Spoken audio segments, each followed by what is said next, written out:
الحمدللہ والصلاة والسلام علی رسول اللہ وعلی آلہ وصحبہ وموالا۔ محترم بھائیوں اور دینی بہنوں، السلام علیکم ورحمۃ اللہ وبرکاتہ۔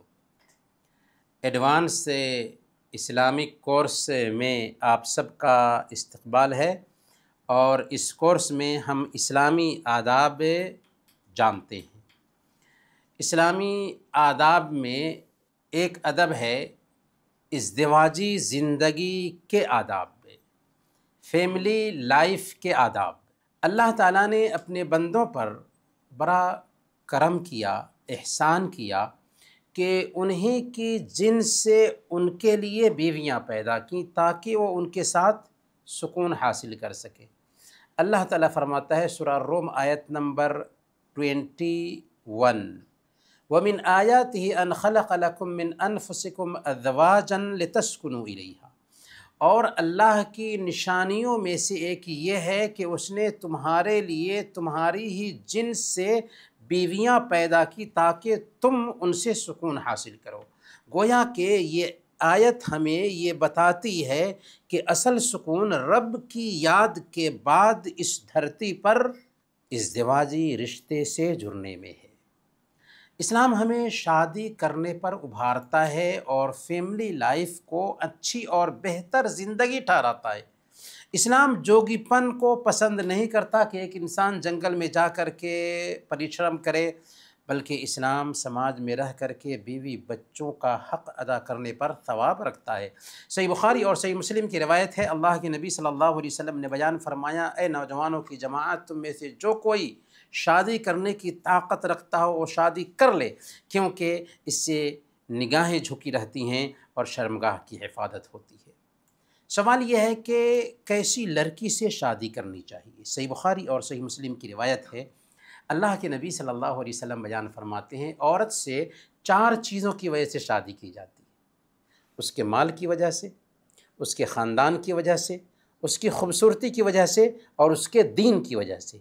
فاظفر بذات الدین تربت یداک، دیندار عورت کو ترجیح دو، تمہارے ہاتھ خاک آلود ہوں۔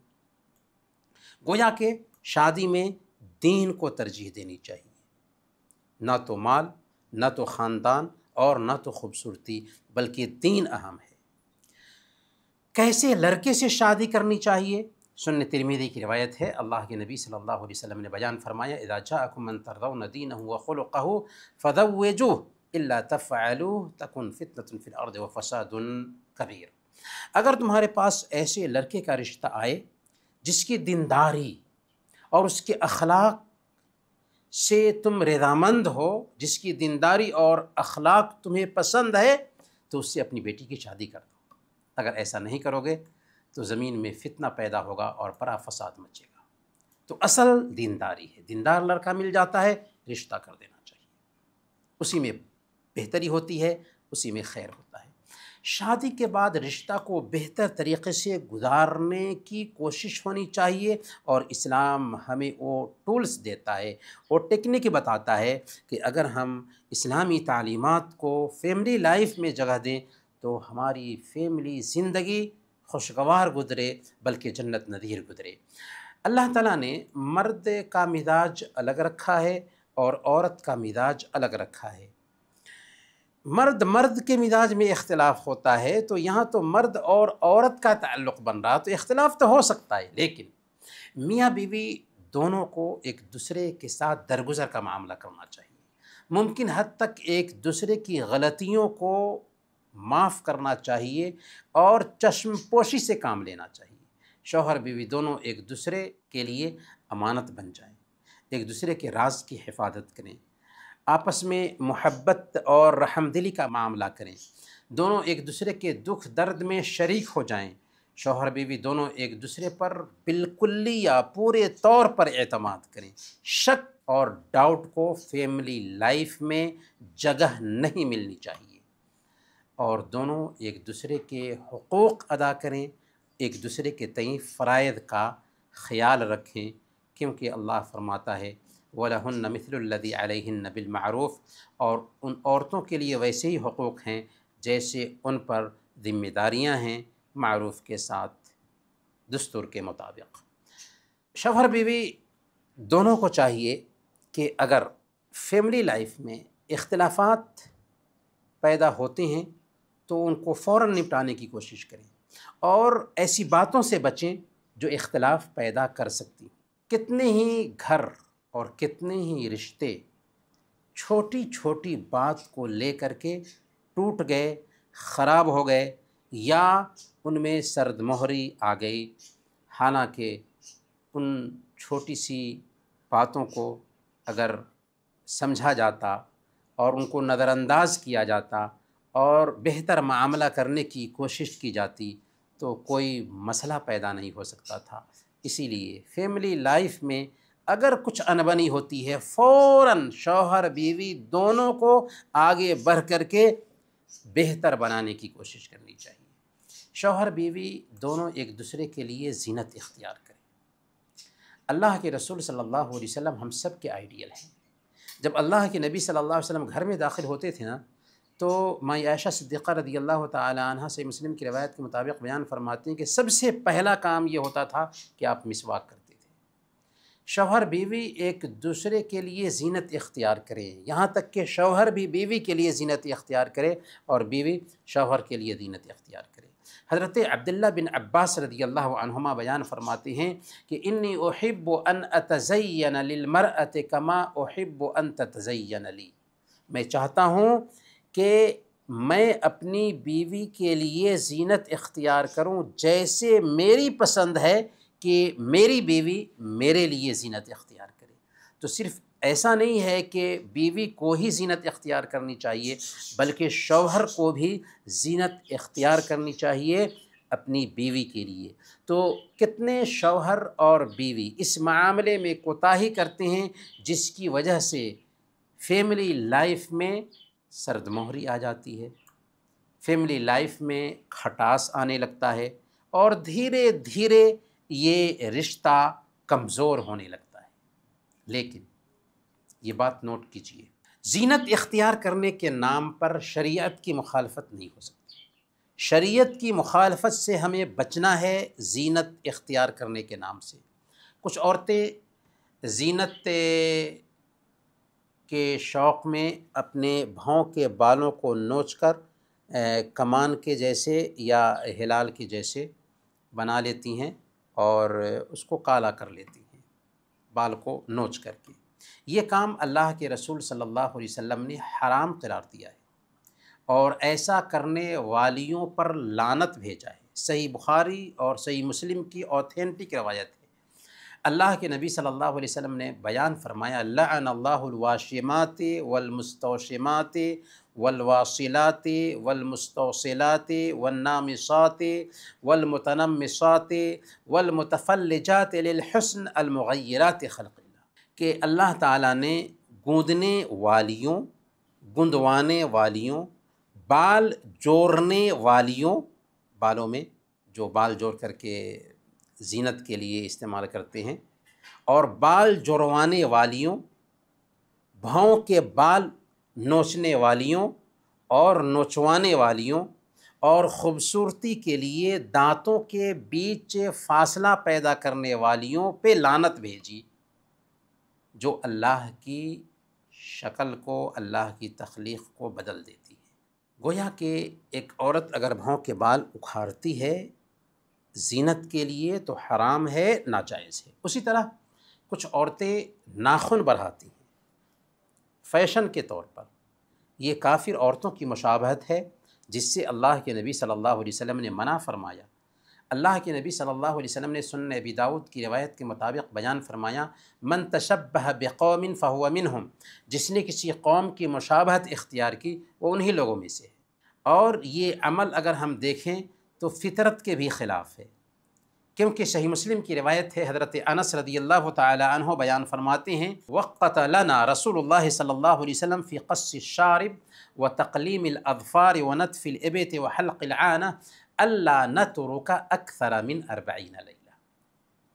اللہ کے رسول صلی اللہ علیہ وسلم نے ہمیں ہدایت دی کہ ہم مونچھیں تراشنے، ناخن کاٹنے، بغل کے بال اکھاڑنے اور ناف کے نیچے کے بال صاف کرنے میں 40 دن سے زیادہ کا گیپ نہ رکھیں۔ بات واضح ہے کہ زیادہ سے زیادہ ان چیزوں کو 40 دن تک رکھا جا سکتا ہے، اس سے زیادہ گیپ نہیں ہونا چاہیے۔ تو اگر ایک عورت اپنے ناخن کو بڑھاتی ہے فیشن کے طور پر تو یہ حرام ہے اور غیر قوموں کی مشابہت ہے۔ اسی طریقے سے نوجوانوں میں بھی ایک گندی عادت، قبیح عادت یہ آئی ہے کہ وہ داڑھی مڑواتے ہیں، یہاں تک کہ اگر کوئی دلہا ہے بغیر داڑھی مڑوائے ہوئے شادی کے لیے نکل جاتا ہے تو اس کو عیب سمجھا جاتا ہے، حالانکہ عیب یہ ہے کہ داڑھی مڑوایا جائے، کیونکہ یہ بھی حرام ہے اور اللہ کی پیدائش کو بدلنا ہے۔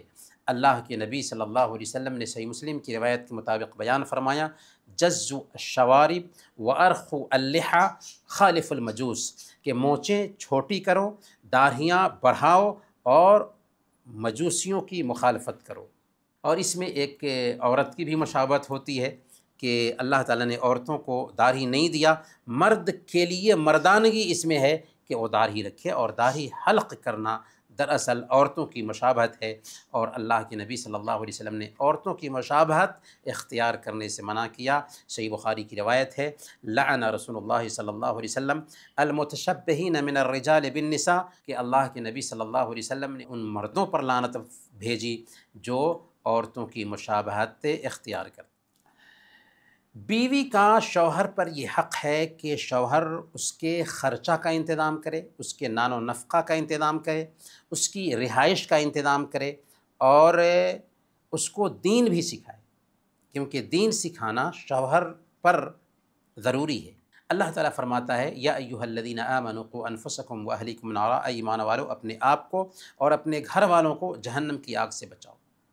بیوی کو اسلام سکھانا شوہر کی ذمہ داری۔ یہ اچھی بات ہے کہ اگر بیوی اپنے میکے سے، اپنے ماں باپ سے دین سیکھ کر آئی تھی تو اپنے بچوں کی دینی تربیت کر پائے گی، اپنے شوہر کا خیال رکھے گی، لیکن اگر ایسا کچھ نہیں تھا تو شوہر کی بھی ذمہ داری بنتی ہے کہ اپنی بیوی کو دین سکھانے کا اہتمام کرے، چاہے جس طریقے سے بھی ہو۔ اگر ایک شوہر اس حوالے سے کوتاہی کرتا ہے تو اللہ کے پاس جواب دہ ہوگا، اور اللہ کے نبی صلی اللہ علیہ وسلم صحیح بخاری اور صحیح مسلم کی روایت کے مطابق بیان فرماتے ہیں، ما من عبد یسترعیہ اللہ رعیۃ یموت یوم یموت وہو غاش لرعیتہ الا حرم اللہ علیہ الجنہ۔ جو کوئی بندہ جسے اللہ کسی رعایا کا نگراں بناتا اور وہ اس حالت میں وفات پاتا ہے کہ اپنی رعیت کے ساتھ، اپنے ماتحت کے ساتھ وہ دھوکہ کا معاملہ کر رہا تھا، تو اللہ تعالیٰ نے ایسے انسان پر جنت حرام ٹھہرایا ہے۔ تو گویا کہ ہماری اولاد، ہماری فیملی، ہمارے گھر کے افراد اگر دین سے محروم ہیں تو یاد رکھیں یہ خیانت ہے، اور کل قیامت کے دن اللہ تعالیٰ ہم سے پوچھے گا، بلکہ اللہ کے نبی صلی اللہ علیہ وسلم نے کہا کہ ہمیں اگر کوتاہی کی تو جنت سے محروم کر دیا جائے گا۔ تو یہ بہت اہم بات ہے جس کی طرف ہمیں دھیان دینا چاہیے۔ عورت کو پردے کا اہتمام کرنے کی بھی تاکید کرنی چاہیے، اور اچھے طریقے سے عورتوں کے ساتھ نباہ کرنا چاہیے۔ ہم نے ابھی کہا کہ اللہ تعالیٰ نے مرد اور عورت دونوں کی طبیعت میں اختلاف رکھا ہے۔ مرد کی طبیعت میں اختلاف ہوتا ہے تو یہاں تو اور زیادہ اختلاف ہوگا، اسی لیے اللہ تعالیٰ نے قاعدہ دیا سورہ النساء آیت نمبر 19 میں کہ وَعَاشِرُهُنَّ بِالْمَعْرُوفِ فَإِنْ كَرِهْتُمُوهُنَّ فَعَسَىٰ أَن تَكْرَهُوا شَيْئًا وَيَجْعَلَ اللَّهُ فِيهِ خَيْرًا كَثِيرًا، کہ ان عورتوں کے ساتھ بھلے طریقے سے زندگی بسر کرو۔ اگر تمہیں کوئی عادت ان کی پسند نہ ہونا تو ایک چیز تمہیں پسند نہیں ہے مگر اللہ نے اسی میں بہتری رکھی ہوگی۔ اللہ رب العالمین نے اس آیت میں دراصل ایک شوہر کو سمجھایا ہے کہ بیوی کی کمی پہ دھیان مت دو، بیوی کی خوبیوں پہ نظر رکھو، اور ہر انسان کے اندر کمی ہوتی ہے اور اچھائی بھی ہوتی ہے۔ اگر کسی کی کمی پر دھیان دیں گے نا تو وہ کمیوں کا پتلا بن جاتا ہے، اور یہ بہت پتے کی بات اللہ تعالیٰ نے سمجھائی ہے، اور اللہ کے نبی صلی اللہ علیہ وسلم بھی اسی انداز میں سمجھاتے ہیں۔ صحیح مسلم کی یہ روایت ہے، لا یفرق مؤمن مؤمنۃ ان کرہ منہا خلقا رضی منہا آخر، کہ کوئی مومن اپنی مومنہ بیوی سے نفرت نہ کرے۔ اگر اس کی کوئی ایک عادت اس کو پسند نہیں ہے تو بہت ساری ایسی خصلتیں ہیں جو اس کو پسند ہوں گی۔ تو قاعدہ کیا ہوا؟ قاعدہ یہ ہے کہ بیوی کی خوبی پر دھیان دیں، خامیوں کو نظر انداز کریں۔ اگر خوبیوں پر دھیان دیں گے، خامیوں کو نظر انداز کریں گے تو رشتہ اچھا رہے گا، رشتہ بنا رہے گا اور رشتہ صحیح چلے گا۔ اور ایک قاعدہ ہے کہ اللہ تعالیٰ نے عورت کو جذباتیت کے ساتھ پیدا کیا ہے، عورت میں نزاکت رکھی ہے، اور عورت کی یہ جو نزاکت ہے یہ اس کی خوبی ہے، کمی نہیں۔ عورت میں جو ٹیڑھاپن ہے یہ اس کی خوبی ہے، کمی نہیں۔ اس لیے شوہر کو صبر سے کام لینا چاہیے، رحمت اور شفقت کا معاملہ کرنا چاہیے، دل سوزی کے ساتھ، محبت کے ساتھ اپنی بیوی کو سدھارنے کی کوشش کرنی چاہیے۔ ذرا دیکھیے نا، اللہ کے نبی صلی اللہ علیہ وسلم کس انداز میں ہمیں سمجھاتے ہیں۔ صحیح بخاری اور صحیح مسلم کی روایت ہے، پیارے نبی صلی اللہ علیہ وسلم فرماتے ہیں، استوصوا بالنساء خیرا، عورتوں کے ساتھ اچھا برتاؤ کیا کرو، فإنہن خلقن من ضلع، اس لیے کہ عورت پسلی سے پیدا کی گئی ہے، وإن أعوج شيء في الضلع أعلاه، اور پسلیوں میں سب سے زیادہ اوپر کا حصہ جو ہے نا وہ ٹیڑھا ہوتا ہے۔ فإن ذهبت تقيمه كسرته، اگر اس کو سیدھا کرنا چاہو گے نا تو وہ ٹوٹ جائے گی۔ وإن تركته لم يزل أعوج، اور اگر اس کو چھوڑ دو گے تو اس میں کجی رہے گی۔ فاستوصوا بالنساء خیرا، اس لیے عورتوں کے ساتھ اچھا معاملہ کرو۔ تو یاد رکھیں، عورتوں کے اندر نزاکت کا پایا جانا، عورتوں کے اندر ٹیڑھاپن کا پایا جانا یہ کمزوری نہیں ہے، یہ خوبی ہے، یہ عورت کی خوبی ہے، اور اس خوبی کو سراہتے ہوئے شوہر کو بہتر معاملہ کرنے کی کوشش کرنی چاہیے۔ اس لیے بیوی سے اگر ایک شوہر اچھی گفتگو کرتا ہے، نرم لہجے میں بات کرتا ہے، میٹھی بات کرتا ہے، تو اس کے دل کو وہ جیت لے گا۔ کون ہے یہ عورت؟ وہ عورت ہے جو اپنے گھر کو چھوڑی ہے، جو اپنے ماں باپ کو چھوڑی ہے، جو آپ کے بچوں کی تربیت کرتی ہے، جو آپ کے لیے کھانا بناتی ہے، جو آپ کے گھر کو صاف رکھتی ہے، جو آپ کے کپڑے دھلتی ہے، جو ہر وقت آپ کے گھر کی سجاوٹ اور بناوٹ میں لگی رہتی ہے، اس کے بدلے آپ سے کچھ نہیں لیتی، فری میں سروس کرتی ہے۔ آپ محنت کرتے ہیں، 8 گھنٹے ڈیوٹی کرتے ہیں، اس کی تنخواہ آپ کو ملتی ہے، لیکن یہ عورت ہے جو فری میں سروس کرتی ہے، فری میں محنت کرتی ہے۔ شوہر کے 2 میٹھے بول اس کی ساری پریشانی کو دور کر دیتے ہیں۔ اللہ تعالیٰ نے اس ہستی کو ویسا بنایا ہے، اس لیے اس کی نزاکت کو برداشت کریں اور اس کی کچھ تعریف کریں، اس کی خدمات کو سراہیں۔ یہ 2 بول اس کی ساری تھکاوٹ کو بھلا دیں گے۔ بیوی کی رائے کا بھی احترام کرنا چاہیے۔ کبھی کبھار بیوی کے مشورے میں برکت ہوتی ہے، اور کئی ایسے مسائل ہوتے ہیں جو الجھے ہوئے ہوتے ہیں، اچانک صحیح مشورہ کی وجہ سے وہ مسائل سلجھ جاتے ہیں۔ آپ اللہ کے نبی صلی اللہ علیہ وسلم کی زندگی میں ایک قصہ دیکھیے۔ صلح حدیبیہ کا موقع ہے، اللہ کے نبی صلی اللہ علیہ وسلم نے مشرکین کے ساتھ سمجھوتا کیا کہ 10 سال کے لیے ہمارے اور آپ کے بیچ جنگ بند رہے گی، اور اس میں کچھ دفعات ایسے تھے کہ صحابہ کو پسند نہیں تھے، کیونکہ لگتا تھا کہ گر کر کے اللہ کے نبی صلی اللہ علیہ وسلم صلح کر رہے ہیں۔ اسی لیے اللہ کے نبی صلی اللہ علیہ وسلم نے جب صحابہ کو حکم دیا کہ اپنے سر کے بال مڑوا لیں اور اپنے جانور ذبح کر لیں، تو کوئی صحابی یہ کام کرنے کے لیے تیار نہیں، حالانکہ وہی صحابہ تھے جو آپ کے ایک اشارے پر سر ٹیکنے کے لیے تیار تھے۔ اللہ کے نبی صلی اللہ علیہ وسلم پریشان ہیں، اور اسی پریشانی میں اپنی بیوی حضرت ام سلمہ رضی اللہ تعالی عنہ کے پاس جاتے ہیں اور ذکر کرتے ہیں کہ میں بولنا ہوں لیکن کوئی میری بات سننے کے لیے تیار نہیں۔ حضرت ام سلمہ رضی اللہ تعالی عنہ نے بہت ہی پیارا مشورہ دیا، کہا کہ یا رسول اللہ، آپ کسی سے کچھ مت بولیے، آپ جائیے اپنا جانور ذبح کیجئے اور اپنا بال مڑوا لیجئے، پھر دیکھیے کیا ہوتا ہے۔ اللہ کے نبی صلی اللہ علیہ وسلم واقعی حضرت ام سلمہ رضی اللہ تعالی عنہ کے مشورہ پہ عمل کرتے ہیں، جاتے ہیں، اپنا بال مڑوا لیتے ہیں، اپنا جانور ذبح کرتے ہیں۔ صحابہ نے جب دیکھا اللہ کے نبی صلی اللہ علیہ وسلم کو تو فوراً اٹھے اور اپنے اپنے بال مڑوانے لگے، اپنا جانور ذبح کرنے لگے۔ تو اپنی بیویوں سے مشورہ لینا چاہیے، اس میں خیر ہوتا ہے، اس میں بھلائی ہوتی ہے، اور ان کے جذبات کی قدر ہو پائے گی جو اپنے آپ کو آپ کے لیے وقف کر چکی ہے، جو اپنے آپ کو آپ کے لیے تھکاتی ہے اور بغیر کسی لالچ کے۔ گھریلو کام کاج میں بیوی کا ساتھ دینا چاہیے، کچھ کاموں میں ہاتھ بٹانے کی کوشش کرنی چاہیے۔ یہ عیب کی بات نہیں ہے بلکہ یہ خوبی ہے شوہر کی کہ گھر کے کام میں بیوی کا ساتھ دے شوہر۔ صحیح بخاری کی روایت ہے، حضرت عائشہ صدیقہ رضی اللہ تعالی عنہ بیان فرماتی ہیں کہ کان رسول اللہ صلی اللہ علیہ وسلم فی محنت اہلہ، اللہ کے نبی صلی اللہ علیہ وسلم جو ہم سب کے آئیڈیل ہیں، آپ اپنے گھر والوں کی خدمت میں لگے رہتے تھے، جب نماز کا وقت ہوتا تو نماز کے لیے نکل جاتے تھے۔ سنن ابن ماجہ کی روایت ہے، حضرت ابن عباس رضی اللہ تعالی عنہما بیان فرماتے ہیں کہ اللہ کے نبی صلی اللہ علیہ وسلم نے بیان فرمایا، خیرکم خیرکم لأہلہ وانا خیرکم لأہلی، کہ تم میں بہتر وہ ہے جو اپنے گھر والوں کے لیے بہتر ہو، اور میں تم سب میں اپنے گھر والوں کے لیے بہتر ہوں۔ اللہ کے نبی صلی اللہ علیہ وسلم سارے انسانوں میں اپنے گھر والوں کے لیے سب سے بہتر تھے۔ ہمارے لیے نمونہ کون ہے؟ ہمارے لیے نمونہ، آئیڈیل اور رول ماڈل پیارے نبی صلی اللہ علیہ وسلم کی زندگی ہے۔ بیوی کو چاہیے کہ شوہر کی ہر جائز بات مانے، گویا کہ جہاں بیوی کا خیال رکھنا ہے وہیں عورت کو بھی چاہیے کہ اپنے شوہر کا خیال رکھے۔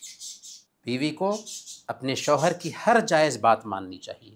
مسند احمد کی روایت ہے، حضرت حسین بن محسن رضی اللہ تعالی عنہ کا کہنا ہے کہ ان کی پھوپھی نے انہیں بتایا کہ ایک بار وہ کسی کام کے لیے اللہ کے نبی صلی اللہ علیہ وسلم کے پاس گئیں، تو اللہ کے نبی صلی اللہ علیہ وسلم نے ان سے پوچھا، کیا تو شوہر والی ہے، یعنی کیا تو شادی شدہ ہے؟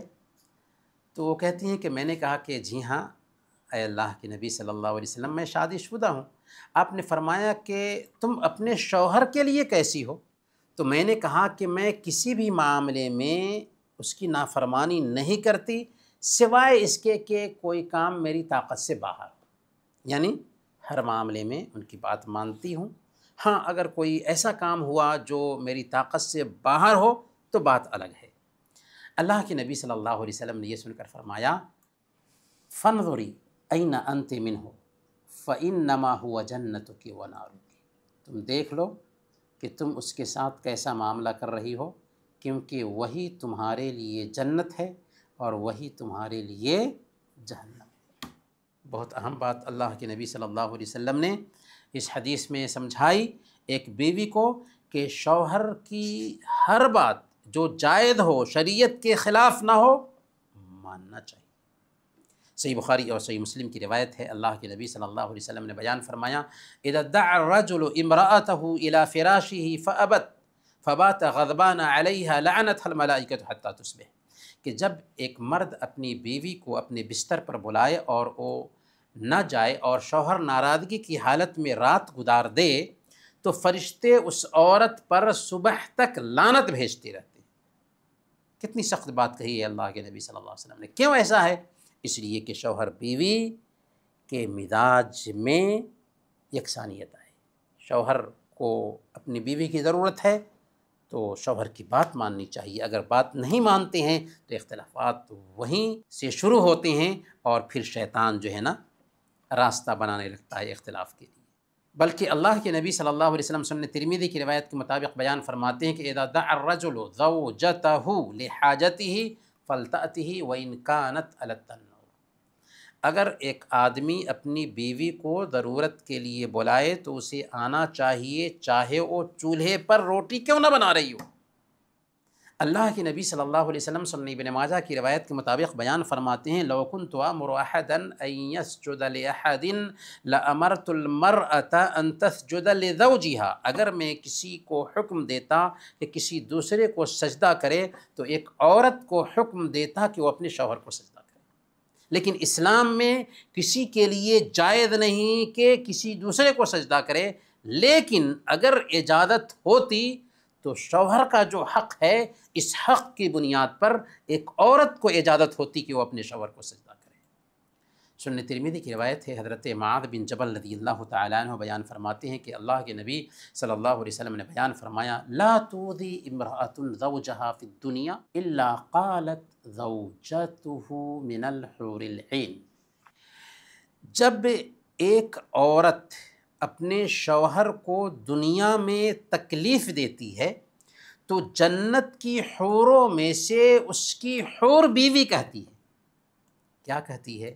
لا تؤذیہ قاتلک اللہ، اللہ تجھے تباہ کرے، اس شخص کو تکلیف مت دو، فإنما هو عندک دخیل یوشک ان یفارقک الینا، یہ تو تمہارے پاس مہمان ہے، ان قریب تجھے چھوڑ کر ہمارے پاس آنے والا ہے۔ تو ایک اگر دیندار شوہر ہے، اس کی بیوی اس کو تکلیف دیتی ہے، پریشان کرتی ہے، تو اس دیندار شوہر کی جو حور بیوی ہے وہ بد دعا دیتی ہے اس بیوی کو اور کہتی ہے کہ اللہ تجھے برباد کرے، اس شخص کو تکلیف نہ دو، یہ تیرے پاس کچھ دنوں کے لیے مہمان ہے، ان قریب تجھے چھوڑ کر ہمارے پاس آنے والا ہے۔ تو اسی لیے ایک بیوی کو بھی چاہیے کہ اپنے شوہر کا خیال رکھے، کیونکہ وہی اس کے لیے جنت ہے، وہی اس کے لیے جہنم ہے۔ کسی نے اگر ایک سے زیادہ شادی کی ہو تو ان بیویوں کے بیچ رہائش میں، رات گزارنے میں اور نان و نفقہ میں انصاف کرنا ضروری ہے۔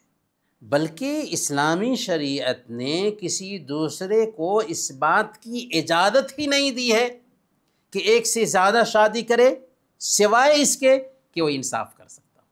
انصاف کی شرط پر ہی دوسری شادی کرنے کی اجازت ہے۔ اللہ نے فرمایا سورہ النساء آیت نمبر 3 فَإِنْ خِفْتُمْ أَلَّا تَعْدِلُوا فَوَاحِدَةً، اگر تمہیں ڈر ہو کہ دوسری شادی کرنے پر انصاف نہیں کر سکو گے تو دوسری شادی جائز نہیں تیرے لیے۔ سنن ابی داؤد کی روایت ہے، اللہ کے نبی صلی اللہ علیہ وسلم ارشاد فرماتے ہیں من كانت له امرأتان فمال الى احداهما جاء يوم القیامة وشقه مائل، جس کے پاس دو بیویاں ہوں اور وہ کسی ایک کی طرف مائل ہو گیا تو قیامت کے دن اس حالت میں آئے گا کہ اس کا ایک سلا گرا ہوا ہوگا۔ میرے بھائیوں اور دینی بہنوں، ازدواجی زندگی کے اسرار کو، ازدواجی زندگی کے رازوں کو بھی دوسروں سے شیئر کرنا نہایت قبیح عادت ہے، گندی عادت ہے، حرام اور ناجائز ہے، چاہے شوہر شیئر کرے چاہے بیوی شیئر کرے۔ صحیح مسلم کی روایت ہے، حضرت ابو سعید خدری رضی اللہ تعالیٰ عنہ بیان فرماتے ہیں کہ اللہ کے نبی صلی اللہ علیہ وسلم نے ارشاد فرمایا ان من اشر الناس عند اللہ منزلۃ یوم القیامۃ الرجل یفضی الی امرأته وتفضی الیہ ثم ینشر سرها، قیامت کے دن اللہ کے ہاں سب سے بدترین مقام اس انسان کا ہوگا، بدترین درجہ اس انسان کا ہوگا جو اپنی بیوی کے پاس اکیلے میں آتا ہے اور بیوی اس کے پاس اکیلے میں آتی ہے اور پھر وہ اپنی بیوی کے راز کو دوسروں کے سامنے بیان کرتا ہے، کھولتا ہے۔ تو گویا کہ شوہر بیوی کا جو راز ہے وہ راز رہنا چاہیے، گھر سے باہر نہیں جانا چاہیے۔ شوہر کے گھر سے بغیر اس کی اجازت کے بیوی نہ نکلے، شوہر سے اجازت لے کر ہی بیوی کو گھر سے نکلنا چاہیے، کیونکہ اللہ تعالیٰ نے مرد اور عورت دونوں میں ایک کو گھر کا ذمہ دار بنایا ہے۔ کسی بھی چیز کا کوئی ذمہ دار نہ ہونا تو وہ چیز صحیح ڈھنگ سے نہیں چلتی ہے۔ تو گھر کو صحیح ڈھنگ سے چلایا جائے اس کے لیے اللہ تعالیٰ نے مرد اور عورت دونوں میں عورت کی بجائے مرد کو یہ ذمہ داری دی ہے۔ اور کیوں یہ ذمہ داری دی ہے؟ فطری طور پر مرد یہ ذمہ داری قبول کرنے کے لائق ہے، چاہے دنیا کچھ بھی کہہ لے. وَلِلرِّجَالِ عَلَيْهِنَّ دَرَجَةٌ، مردوں کو عورتوں پر ایک درجہ حاصل ہے مرد ہونے کے ناطے، تاکہ عورت کی حفاظت ہو سکے. اسی لیے صحیح بخاری اور صحیح مسلم کی روایت ہے، حضرت ابن عمر رضی اللہ عنہما بیان کرتے ہیں کہ اللہ کے نبی صلی اللہ علیہ وسلم نے بیان فرمایا، اذا استأذنکم نساؤکم باللیل الی المسجد فأذنوا لہن، کہ جب تمہاری عورتیں رات میں مسجد جانے کی اجازت طلب کریں تو انہیں اجازت دے دیا کرو. گویا کہ اس میں جہاں ایک طرف یہ بات بتائی جا رہی ہے کہ عورتیں اگر نماز کے لیے مسجد جانے کی اجازت طلب کرتی ہیں تو ان کو آپ روک نہیں سکتے، بلکہ اجازت دینا چاہیے. اور دوسری بات جو اس حدیث سے سمجھ میں آ رہی ہے وہ یہ ہے کہ عورتوں کو اجازت لے کر کے یہاں تک کہ مسجد میں نماز کے لیے جانا ہے تو نکلنا چاہیے. اسی طریقے سے صحیح بخاری اور صحیح مسلم کی روایت ہے، حضرت عائشہ صدیقہ رضی اللہ تعالی عنہا نے اللہ کے نبی صلی اللہ علیہ وسلم سے عرض کیا تھا، اتأذن لی ان آتی ابویہ، کہ یا رسول اللہ کیا آپ مجھے اجازت دیتے ہیں کہ میں اپنے والدین کے گھر جاؤں؟ تو پتہ یہ چلا کہ بیوی کو چاہیے کہ اپنے شوہر سے اجازت لے کر کوئی کام کرے. کہیں جانا ہے تو شوہر سے اجازت لے لے، مارکیٹ بھی جانا ہے تو شوہر کو بتا دے، میکے جانا ہے، کہیں بھی جانا ہے تو شوہر سے اجازت لے کر کے جائے. اس میں فیملی لائف اچھی ہوتی ہے اور انبری پیدا نہیں ہوتی، شوہر کو اطمینان ہوتا ہے. اور چونکہ وہ گھر کا ذمہ دار ہے تو ایک کمپنی میں اگر آپ کام کر رہے ہیں اور باس کو بتائے بغیر کہیں چلے جاتے ہیں تو کیا حالت ہوتی ہے آپ کی؟ تو ویسے ہی گھر بھی دراصل ایک کمپنی ہے جو شوہر بیوی پر مشتمل ہے، اس کا گارجین شوہر ہے. لہذا بتائے بغیر اگر کوئی کام ہوتا ہے نا تو اس فیملی لائف میں تلخی شروع ہونے لگتی ہے، اور پھر شیطان اس رشتے کو خراب کرنے پہ لگ جاتا ہے، کیونکہ شیطان کو سب سے زیادہ خوشی اسی بات میں ہے کہ یہ رشتہ خراب ہو جائے. عورت کے لیے ضروری ہے کہ اپنے شوہر کی اجازت کے بغیر کسی کو اس کے گھر میں آنے کی اجازت نہ دے، اور نہ ہی اس کی اجازت کے بغیر نفلی روزہ رکھے. سبحان اللہ، اللہ نے یہ حق رکھا ہے مرد کا، شرعی ناحیے سے یہ حق ہے.